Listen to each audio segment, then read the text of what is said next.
Hello guys and welcome back to Joan Ventures. And is this a weird angle? Okay, there, that's a better angle.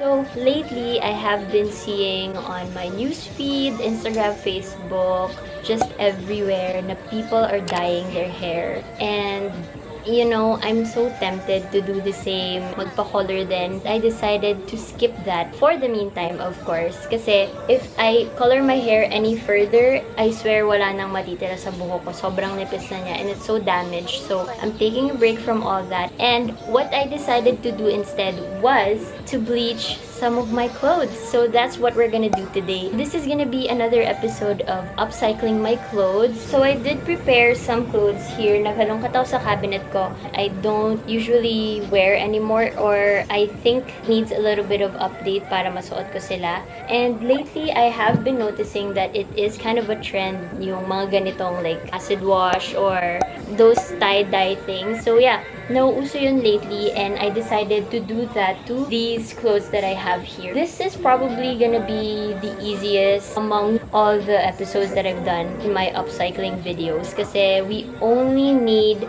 two materials and that is, of course, we need bleach. I have here just your regular bleach, so it's on rocks. Oh, may brand pa talaga. Any bleach will do and some rubber bands. So I have rubber bands here. Ginamit ko kasi siya pang patong. So yeah, it's here. Rubber bands. Do not forget this. You do need this as well. A pair of gloves because bleach can damage your skin. So yeah, we're gonna go ahead and bleach some of my clothes. Okay guys, so obviously there are a lot of ways to dye your clothes, like may spiral effect and then basta honestly there's a lot. And for the style that I want, so it's I think it's gonna turn out something like this, like random blotchy effect lang. So yeah, how you're gonna achieve that is by doing the scrunch and tie. So I will be showing you how to do that. Okay, so it's just this plain black shirt and what you're gonna do is, ang hirap actually gawin with just one hand. So I thought that I could make this without my tripod, but I guess not. So ngayon, ayan na siya. Camera is resting. I can now use my two hands. And what you're gonna want to do is just gather your damit like in random places like that. So that's what I'm doing. And honestly, there is no formula to this. Just crumple wherever, however you want. So yeah, I think this is enough. Once you're pretty satisfied with how it's crumpled, and hello to my foot, take your rubber band and just secure the shirt in place. And yes, Sophie, how may I help you? Honestly, my rubber bands are colored, so I don't know if there's gonna be any effect once this is bleached, but I guess we'll see. So yeah, just tie it in place like that. And yung pagtali nyo guys, it doesn't need to be perfect as well. You can just put it wherever. Ang mahalaga lang is masecure siya in place. Alright, so ayan na siya. It's now secured, the bottom and the top part. And just do that with all of the clothes that you plan on bleaching.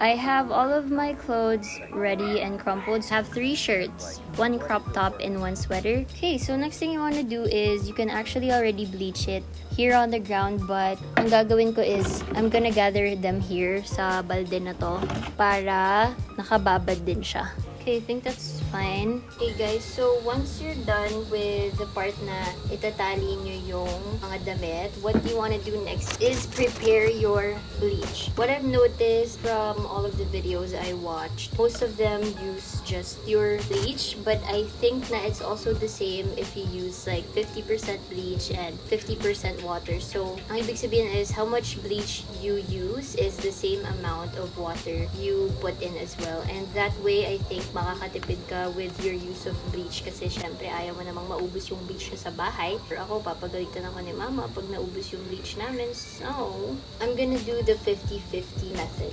It also depends if you want to use like a squirt bottle, like yung mga lalagyan ng ketchup, ganyan. But for me, I think it's fine if you just put it in any container. So in this case, I'm just gonna use this tabo. Pour in the bleach, and I don't know if nakikita, ang dilim na kasi. Okay, I think that's enough. So I filled about like 1/4, and then I'm gonna put water now. Okay, so that's how much it is now na may water siya. Wear your gloves. I actually should have worn my gloves earlier pa when I was pouring the bleach kasi medyo napunta siya sa kamay ko and it smells bad. What you're gonna do is just pour it onto your shirts. Oh my god, ew! Oh my god, merong ano yan? Stop, get away from me. Oh my god, ew. Anyway, I think I'm gonna flip it to the other side.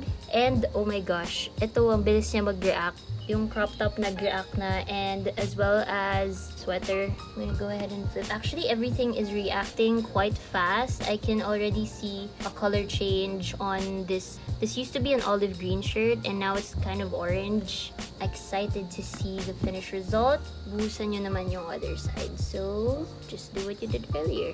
I think I've already bleached enough parts of all of my clothes. I'll be leaving this for about 20 minutes and balikan natin siya after that time, and I'll show you what the next step is. Okay guys, so it has been 20 minutes and this is what it looks like. This is what it looks like after 20 minutes. So it is kind of dark already, but I'll just be cutting out all of the rubber bands na ginamit natin kanina. And kanina guys, diba, I was wondering if there was gonna be any effect if my rubber bands were colored. So apparently there's no effect. Okay, so I have removed all of the rubber bands here, as you can see, and now it's time to just wash everything out. So all of the bleach that is in here, just wash it. Okay guys, so I didn't film the part anymore, but what I just did was I rinsed out all the bleach from all of the clothes that I tie-dyed. So after 3 times, medyo clear na yung water. And then after I rinsed them 3 times, what I did was I just washed the clothes as you would normally do so with fabric detergent and all that. Now they're just hanging here overnight.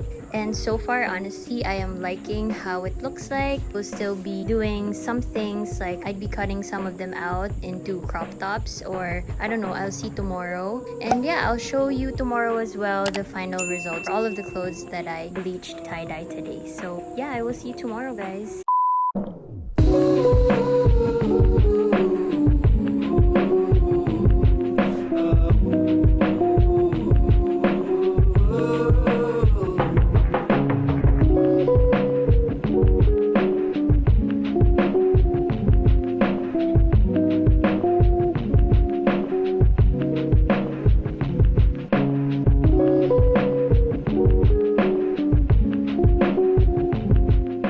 What do you play?